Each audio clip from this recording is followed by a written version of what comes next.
What up, world? Welcome to a new episode of the BrandonJaneauShow, Wrestling Life. Like always, on all podcast platforms, BrandonJaneauShow, social media platforms, Instagram, TikTok, Threads, Facebook, BrandonJaneauShow, and of course, YouTube channel, BrandonJaneauShow. You go there, subscribe, comment, leave comments, do everything, man. I hope you guys enjoy this episode. Like I said, tonight is Wrestling Life, and it's a very special Wrestling Life with Survivor Series literally next Saturday night. Of course, Survivor Series War Games. I will be doing my rate and review show after that series, after that pay per view, or should I say, Prime Live event. There it is. I will be doing my rate and review show right after that show goes off, so be ready for that. But until then, tonight I am doing my top 10 Survivor Series matches. I went and watched every Survivor Series. Well, not every Survivor Series, only Survivor Series that I actually cared about because there's a lot of Survivor Series that kind of sucked. Very, very, very hard. Like very, very, very, very, very hard. They kind of sucked. Um, so I came up with a list of top 10 matches that I personally loved, and hope you guys enjoy this. You know how I do my top 10 list. I go from 10 to 1. You know how this goes, and then I explain why I loved each match the way it is. So let's get into it. At number 10, it was short but effective. At number 10, it is 2016 Survivor Series, the last match of the night, Goldberg versus Brock. The return of Goldberg. Goldberg had been out of WWE wrestling for like 8, 9 years, some shit like that, 10 years, 11 years, some shit like that. He had been out of wrestling, I think, since '04, since WrestleMania. Yeah, the '04, the old, yeah, '03, '04 WrestleMania, I think. I can't remember. '04 WrestleMania. I'm tripping. WrestleMania 20 was the last time you saw Goldberg wrestle. So to literally see him come back in 2016 after 12 years of not being in WWE, and to come back and fight Brock Lesnar at that time, who had already broke the streak, beat the shit out of John Cena. like, like to see him in that situation to go up against Brock Lesnar, they hyped it really well. Like this was the best time to do it. Like this was the best promoted match I've seen WWE do in some years. This was the best one. They promoted this bitch like, yo, you gotta watch this shit. Just to have us watch it and watch Brock Lesnar get absolutely squashed. And I'm gonna be honest, watching that shit live on my phone was like, that's what it felt like. It was like, yo, Brock just got beat, and he didn't just get beat. He got his ass whooped. Like, yo, what the fuck? And that's what Goldberg was in WCW. If you remember Goldberg as a kid, like I do, Goldberg was that fucking dude. He get in the ring, spear, jackhammer, go the fuck back in the backstage area about 15 seconds later. You be like, what the fuck? I just sat down. This motherfucker's gone already. It's over. What the fuck is this? So to see him do that to Brock Lesnar of all people, fuck out of here. That was the craziest shit. It was literally a minute 26 was it? This man literally speared him, jackhammer over. The fact that Paul Heyman was crying, oh, that shit was amazing. I'm sorry, that was one of the best matches I've ever seen. I was like, yo, what the fuck? It was more so of shock and suspense, and just like I don't think Brock is gonna lose to Goldberg. But you also kind of like, I don't think Goldberg is going to come back just to lose to Brock either. So it's kind of like I don't know what's going to happen, but nobody expected Goldberg to come out and literally squash Brock Lesnar. Like that's a risky fucking move to make in WWE at that time. That was a very risky move. The fact that they still did it and they did it the way they did it, hey man, fucking amazing. Congratulations, because you got it right. Coming in at number 9, for a lot of people. They hope and pray this man is going to be back in his hometown Chicago for WWE this upcoming set in 2 week in next Saturday. That is Phil Brooks, aka CM Punk, and his match in 2011 at Survivor Series is actually the match that actually started the 434-day run of CM Punk, and that is CM Punk versus Alberto Del Rio for the WWE Championship. A lot of people forget this was actually the match that did launch his actual winning the actual streak that he went on, the 434-day streak. The thing about this is CM Punk. Um, Listen, man, I am a huge CM Punk fan. I've always been a huge CM Punk fan. I remember when he came to AEW. It was a great night. I was like, I can't believe this man is really physically back in wrestling. That shit is crazy. What would top it is literally if he does show up Saturday. Now I'm not like everybody else. I'm not like he's gotta show up Saturday. If he don't show up next Saturday, we're gonna riot on social media. I'm not that kind of guy. I'm like I'm cool if he comes back. I would love it. I probably would tear up a little bit. I'm gonna be honest, because I'd be like this shit. I never in my life thought I would see CM Punk back in WWE ever in my life. But if he does show up in WWE next Saturday, I'm going to be super fucking happy. I am not gonna lie. I might have to name the show.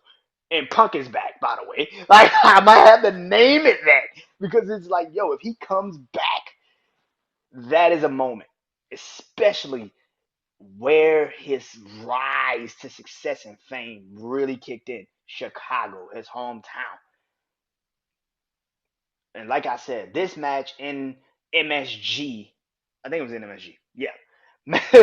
In MSG in 2011 kickstarted the reason for why CM Punk's 434-day run as WWE Championship was so significant. The match is actually really good. I know people will sit there and say, Alberto Del Rio, really? That yes. Was he unsafe as fuck? Yeah. Is Alberto Del Rio as a human being a piece of shit? Yeah. But let's be real, you kind of can say that about CM Punk too. It's kind of an asshole. But this match is actually really good. In 2011, to see two guys that kind of had different styles but kind of mirrored the same situation, it was actually a really good fucking match. And I gotta give them their proper respect for that match, man. It was actually a really good match, man. And the funniest thing that CM Punk didn't even win the match with the GTS. He actually won the match with the Anaconda Vice. So it even makes it even crazier that he tapped him out and took the belt. So, it was actually a really good match, man. It's one of those matches that I definitely have to give general respect towards. And like I said, man, if it wasn't for this match, CM Punk's legacy probably doesn't become the way it was at that time, good or bad. So yeah, coming in at number 8. Okay, so I move these two matches. I move one down, move one up. So at number 8 is 2018 Survivor Series, which was champion versus champion. The dream match, a lot of people would say was a dream match that you wanted to see. Here's the problem with this though, and this is where I think WWE kind of fucked up a little bit because okay, so I'm gonna tell you the match. It's Brock Lesnar versus Daniel Bryan. Okay, so this is why I feel like WWE kind of fucked up because Daniel Bryan had literally just won the belt that Tuesday on SmackDown. This is when they still had Tuesday nights live on SmackDown, and so watching them on Tuesday night and Daniel Bryan took the belt from AJ Styles and kept them from fighting again. It kind of made me think like, here's the problem with this. This is why I had a problem with it a little bit. I'm gonna be honest with you, because you didn't know if Daniel Bryan was a heel. I mean, I get it. He kicked AJ Styles in the nuts and took the belt. But at that time, you really still didn't know if Daniel Bryan was a fucking heel. He just did a hellish act, and that is true. That you could kind of make up your mind, and be like, yeah, that makes sense. But the problem with that situation is that again, Daniel Bryan's kind of toying with Brock Lesnar in this match, kind of like fucking with him. and it kind of to me I love the match. I thought it was an amazing match, but at the same time, WWE kind of fucked up because I didn't know if the nigga was a heel or not. I really don't. At that time, he wasn't really a heel yet. He didn't fully heel turn, but in that match, the way he was kind of doing this thing, you could kind of tell that's what he was going towards. But yeah, it's a great match. Don't get it twisted. It's a really great match. He kicks Brock Lesnar in the nuts to kind of get himself back into the match. Here's what I also got a problem with that is like a man that literally had to come back from having a concussion and he took that many German suplexes and got thrown around all over the ring. It was like, God damn. But all in all, it was a really great match, man. It's at number 8 on my list. And yeah, coming in at number 7 is the first Elimination Chamber. That was Survivor Series 2002.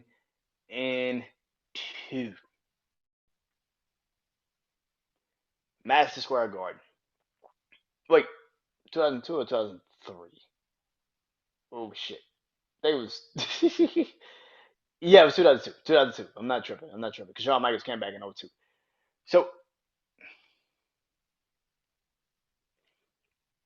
Elimination Chamber, Survivor Series, first ever Elimination Chamber match.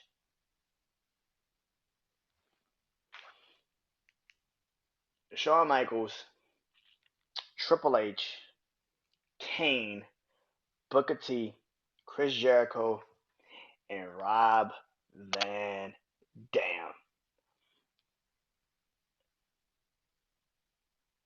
To be in the first ever anything is an honor. Shawn Michaels and The Undertaker are the only two people I've ever seen literally being the most inventive. Like they created these matches and they were always in them. Undertaker with Hell in a Cell, Shawn Michaels and Undertaker in the first ever Hell in a Cell match. Undertaker buried alive, or the Undertaker in a casket. Shawn Michaels, like I said, Hell in a Cell. The way they say that it was Shawn was in the first ever ladder match, like shit like that. Like they create these matches just for these motherfuckers to show off. And the match, all in all, is amazing. If you actually watch it, it's really fucking good. RVD and Triple H starts it all. Triple H literally gets cut open like immediately in the fucking match, so he's bleeding the entire fucking match. Um, Booker T, uh, has an amazing time in his match. RVD does his thing. Chris Jericho is Chris Jericho. So come on, let's be real. Kane is Kane. And Shawn Michaels is his second match back since being out for the back injury. And he wins the World Heavyweight Championship. Like, that is such an iconic thing to do. And by the way, that is the only time Shawn Michaels has ever had a championship in WWE after he came back from his back injury. That was the only time he ever won the World Heavyweight Champion or even a WWE Championship. He had competed for a couple of the titles, but he's never won them. That was the only time he won a title. And then he literally told Vince that he didn't want to be the champion. He was like, "Yo, I appreciate you for giving me the title, but no, I don't want to be champion ever again." So for him to do that is pretty damn crazy. So, but the Elimination Chamber match, man, is still a thing to this day. They have changed the chamber clearly after its success the first time. They've changed it now. The Elimination Chamber pay per view is now a thing. And if it wasn't for these 6 men starting this off, it probably would have never been a thing at all. And if it wasn't that Survivor Series, who knows? Coming in at number 6 is a match, like I said, I move one match down, move one match up. And that is this. Coming in at number 6, it is 2021 Roman Reigns versus Drew McIntyre, champion versus champion. Drew and Roman have amazing chemistry in the ring. It's not that many people you can find that gives Roman to actually elevate his game like Drew. Drew makes people elevate their game. I said this when I watched him at Crown Jewel versus Seth. That was going to be one of the best matches, and it really was. Roman and Drew have amazing chemistry in the ring. The clash at the castle. all of the matches they've had. I think the WrestleMania 36 match sucked. I'm gonna be honest. No, the WrestleMania 35 match sucked. That was a terrible match. I mean, it was Roman's first real match back. That kind of was the thing, but it sucked. It was a terrible match. But the last couple of matches that they've had together against each other has been really fucking good. And this was one of those examples. Roman as the tribal chief, Drew McIntyre as the holder of the WWE Championship. Um, it really made Roman like step up to the level of like, wow, he really isn't this Roman of the past. This dude could actually go in the ring and do some damage. It was one of the best matches, one of the best examples. Now I know pandemic wrestling isn't everybody's favorite, but I actually think WWE had a lot of great matches in 2020 and 2021 during a pandemic. And this is one of those examples. That Survivor Series was incredible. Them two went out there and beat the living shit out of each other. Actually, I think it was the two. I think this is 2020. I'm not. Yeah, 2020 was when these two fought. Um, sorry about that. It's 2020 Survivor Series. Um, yeah, but that match is amazing. It was an amazing match. I actually tell a lot of people go back and watch it. It was really, really, really good. It's fucking Roman speared this nigga through a barricade. Speared this nigga through a barricade. Like, oh man, this match was good. It was a good match. It was a back and forth. This was the match that you will want for Roman all the time, which is you actually feel like somebody has a chance to beat him. The thing about Roman's character now, as people have discovered and realized, which I've always realized, is you don't feel like a lot of people are on his level, and you're making it worse when you have to cheat for him to make it seem like nobody's really on his level. But this was a perfect example of two champions trying to prove who is actually the better champion. And I think this was one of those matches, man. So that comes at a number six. Just missed the top five, but it's definitely in. Coming in at number five. Ooh, speaking of brand supremacy, in 2019, they actually did something that was right. What was that? They included NXT. And that is what the fuck it's coming in as. Number five is SmackDown versus Raw versus NXT, the men's elimination Survivor Series match. Those men in that match, man, if you actually watch that match fully and look at who was on the NXT team, every single one of them made the roster. Matt Riddle, Damian Priest, Walter, who is Gunther now. Um, who else was on the team? Fuck. Damian Priest, Gunther, Matt Riddle, Tommaso Ciampa. I forgot the fifth fucking person. Oh shit. Oh, and Keith Lee, who technically is not no longer in WWE. Neither is Matt Riddle. But that was a coming out party for the entire NXT roster. Like that was a hell of a pay per view. That was the best time to put all those guys on the same pay per view. That I actually thought the NXT team should have won that shit, but when you watch that match in all of its entirety, it is an amazing fucking match. Randy Orton in the match, Drew McIntyre, you know, Mustafa Ali, um, Chad Gable, who at that time was Shark Gable. I don't know why the fuck they named that dude that shit. I have no idea. Um, Vince McMahon, dumbass. Uh, Amazing fucking match, man. That was an incredible match. When Randy Orton started RKOing every fucking body. He RKO'd he RKO'd Damian Priest and got him out. Like he RKO'd, who else he RKO'd? He RKO'd Tommaso Ciampa. He RKO'd some people, man. That was an incredible match. Braun Strowman was in that match. Like it was a really good showing of young talent in who was coming next into the company. And so, like I said, some of them made it, some of them didn't. When it comes to success in the WWE, I mean, Gunther is literally the best wrestler in WWE, probably, and I don't mean probably, like he is. Like, and then you have Damian Priest right now, who is on a run with the Money in the Bank briefcase. Matt Riddle, of course, fucked up his own career and Keith Lee is in AEW. I wish he would actually go back to WWE because I actually think he would actually fit WWE now with Triple H in the regime and has the control. Keith Lee would do amazing things in WWE right now if he was in WWE right now. But and of course, Tommaso Ciampa is now reunited with Johnny Gargano and DIY. So hey man, a lot of them are amazing at this job at this and yeah man, but that match was amazing. And the final ending of it is even incredible. Like if you watch that ending, Roman and Keith Lee like going back and forth, oh that shit was so good, man. Yeah, it tops all it starts the top five of the list. I can't knock it. Speaking of another match I cannot knock, and that is Survivor Series 2017. Like I said, 2018 was Brock versus Daniel. Daniel kept AJ Styles from fighting Brock Lesnar again. Well, guess what? This match is the reason why a lot of people probably would have said I probably would still want an AJ versus Brock match again. Because 2017 was the first time the champion versus champion happened at Survivor Series with the new brand split, and that was a fucking classic. Oh my god.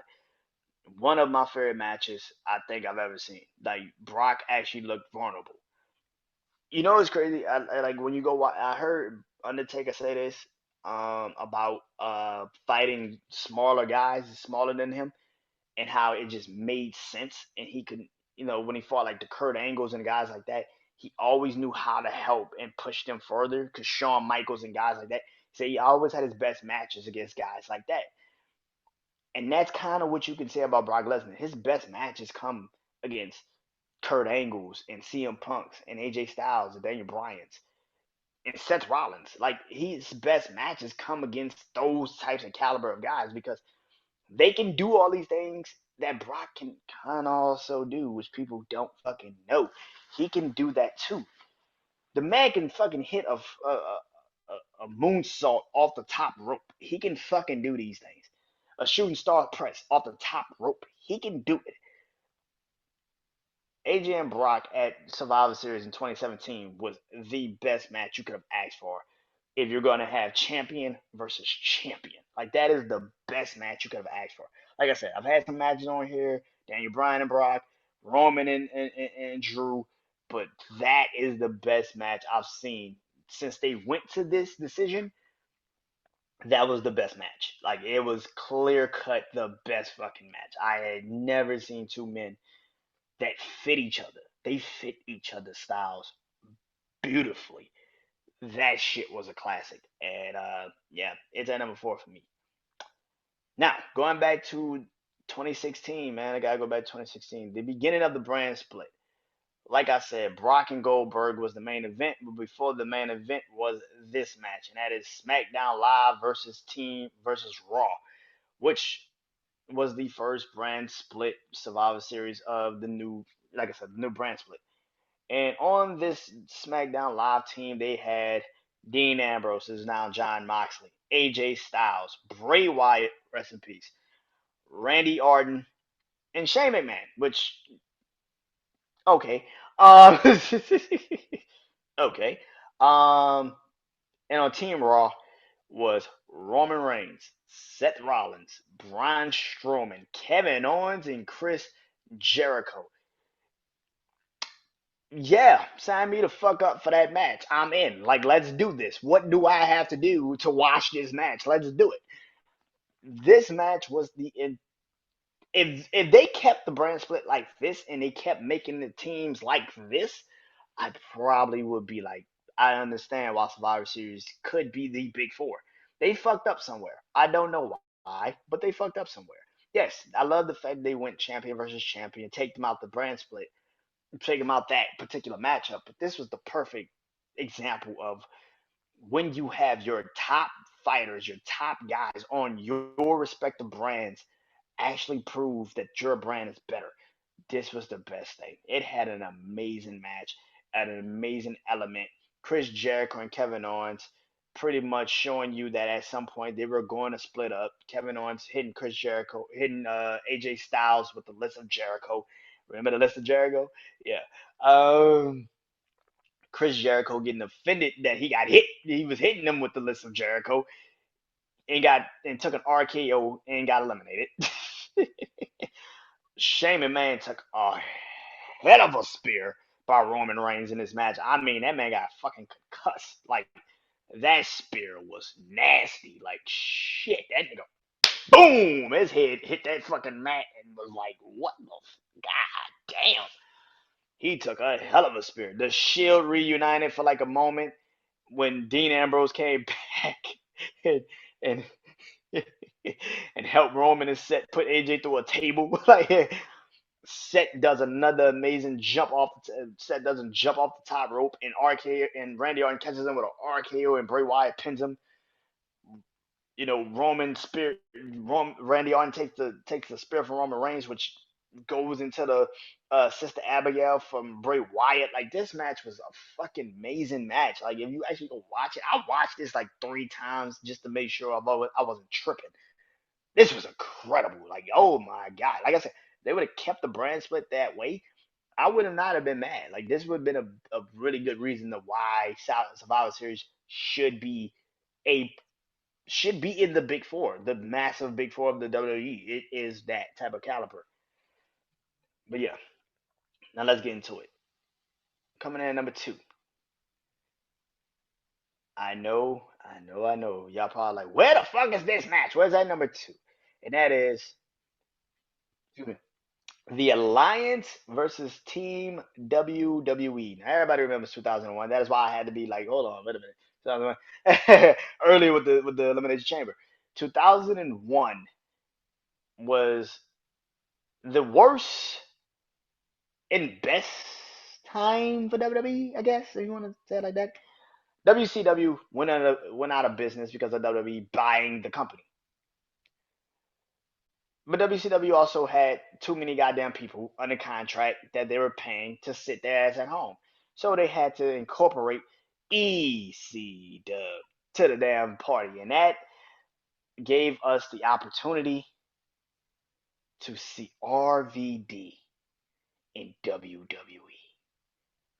Thank the Lord. Because let's be real.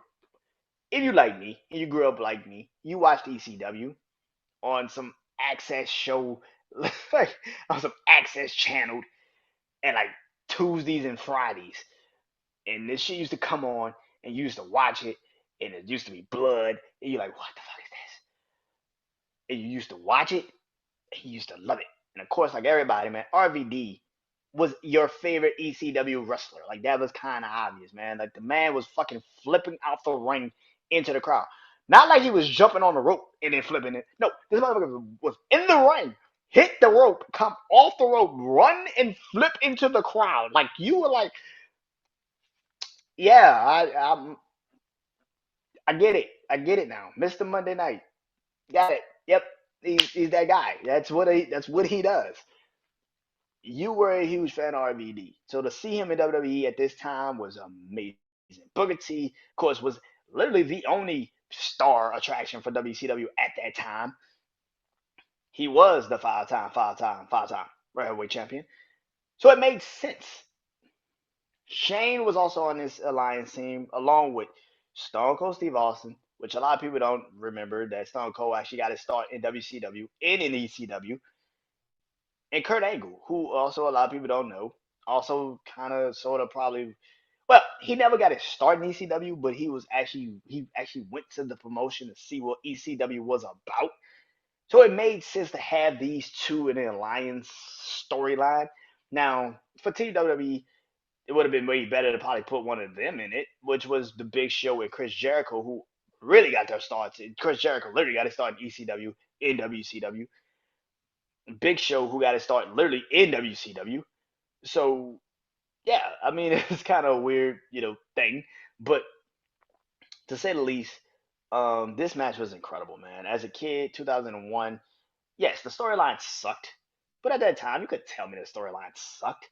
Like it was fucking WWE, it was WCW, it was ECW, it was all three major promotions at the time in America, all on one channel. Like you couldn't ask for nothing better if you were a kid. Like ECW, WCW are gonna team up to go against WWE. What? Let's do this.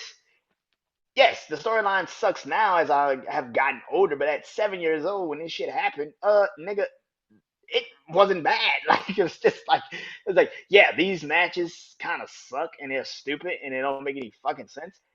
Totally, but totally agree. But it's still something. You know what I'm saying? And that's how I looked at it, man. It's still something, man. Um, most other than that, man. What also makes this match is Paul Heyman, Paul Heyman and Jim Ross. They make this match perfectly, man. They're back and forth in this match, man. Especially with like Kurt Angle tapped out to the Rock, and Paul Heyman was like Kurt Angle is an Olympic gold medalist. He would never tap out. What the hell are you doing, man? Like, that shit was amazing. That shit was amazing. How the hell you gonna tap out with my future on the line? What the hell are you doing? That shit was amazing. Like, that shit was so good. A lot of things that people also don't realize is that the final four of that match actually foreshadowed the final four of the match of that match, the Alliance versus WWE, actually foreshadowed what Vengeance was going to be in a couple of months, which was The Rock and Chris Jericho, Kurt Angle, and Stone Cold, which crowned the first ever undisputed champion. So you actually looked at that match and you actually realized at the time who got eliminated. Look at who got eliminated. Kurt Angle got eliminated first, Chris Jericho then got eliminated, and The Rock won the match by beating Stone Cold. So they pretty much did exactly the same shit. They just let Chris win. So it's pretty it's pretty crazy to see how that all played out, man. But yeah, man, it's at number two. I cannot knock it. It's nostalgic. Yeah, I literally had the DVD. DVD shit. I had it on VHS. What the fuck am I talking about? I had that tape. I think my dad recorded it for me and gave it to me. Um, but I remember that Survivor Series in 2001. I had that video. I had that. So I used to watch it every other day. So I used to watch this match like every other day. So yeah, it's one of the greatest matches. I do not have it at number one for a reason, and that is because it's just not the greatest match in Survivor Series history. And I know a lot of people gonna be like, Brandon, you're biased, or nigga, it just happened last year. I don't give a fuck because of coming at number one.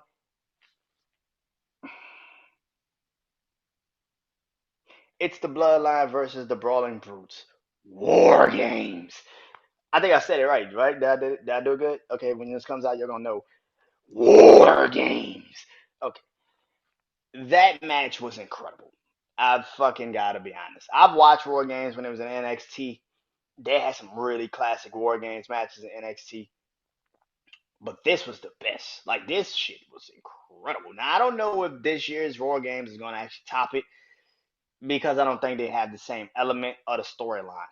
Like they don't have the same element of storyline like last year's did. Like the Bloodline was such a dominant fucking faction, and it was. Here's the thing about the Judgment Day. The Judgment Day still lose. Like the Judgment Day has not had a dominant takeover like the Judgment Day had, like the Bloodline had. The Bloodline had Roman Reigns, who was the quintessential unbeatable fucking champion. Like he just didn't lose. You had an enforcer like Solo, who at the time didn't lose either. He had not lost a match at all in WWE since he had. Matter of fact, it was like he had got there like a month or two before. Like so, he had never really had that many matches to begin with. Then you had, the Usos, who, let's be real, is literally the greatest tag team probably in WWE history. And then you have Sami Zayn, who was, yes, such a, he was just trying to be loved. He wanted to be loved so much. But at the time, Sammy, who was, yes, trying to be, loved by the bloodline, but at the same time, he was a dangerous wrestler as well. You can just not be aware of Sami Zayn. And on the other side, you have the Brawling Brutes with Sheamus, who is a former WWE champion. Hell, he's done every accolade in the WWE. At the time, you know, you know, Ridge Holland and Pete Dunne. I refuse to call that man Butch. Pete Dunne hadn't hit the same success as all of those guys in that ring, but they were just as great as those guys. And Drew McIntyre, who got screwed a couple months prior at Clash of the Castle, which debuted solo, and also Drew McIntyre at that time was also already a two-time WWE champion. And then you had Kevin Owens, who the Bloodline storyline had started to take shape as it was going to be him, and this is how it's supposed to go. The storyline was just amazing. Like, yes, the Alliance versus the WWE storyline was not as great. It's not that great. The match is good, but the storyline sucked. You had like you had three WWE people in the storyline. Like, it didn't make any sense. Like, the storyline, and like I said, now that you look back at it, you're like, oh wow, this sucked. This storyline sucked. How the fuck did the WWE even have a reason to have a battle for who goes out of business? That's just the dumbest shit ever. Of course, WWE is gonna win that, but as a kid, you don't know that shit. But now looking back at it, it's like, oh, WWE's gonna win. Duh. Like, now you're like, oh, WWE's gonna win. Duh. Like, you think the broken ass WCW and yes, somewhat ECW is gonna really beat WWE talent wise? Get the fuck out of here. But this storyline mixed with the ability of what, like I said, like the fact that the bloodline was just that dominant at that time and they just never really lost. Because we forget the Usos didn't really lose around this time a lot. Solo didn't have that many matches, and when he did have matches, he won them. And Roman was unbeatable. Like, it still is. And so the match was amazing though. To see all the dynamics of how they were going to make this happen was incredible. And then of course the ending of the match is where it all really just put it into cinema. It made it the greatest storyline probably ever. And that is the peak of the Bloodline storyline, which, let's be real, that is the peak of the Bloodline storyline. Sammy sacrificing his own friendship with Kevin Owens to help the Bloodline win. He decided to say, fuck the friendship. These guys really do have my back, and I'm going to show them that I have theirs. He low blows Kevin Owens, Halula kicks Kevin Owens, and then sacrifices him to Jey Uso, the only person in the storyline that did not fuck with him. And then at the end of the night, when it's all said and done, Jimmy Uso hugs Sami Zayn and accepts him into the bloodline. That shit is fucking incredible. That shit is top tier legendary. I'm sorry. That's what made that storyline officially become the greatest WWE storyline of all time.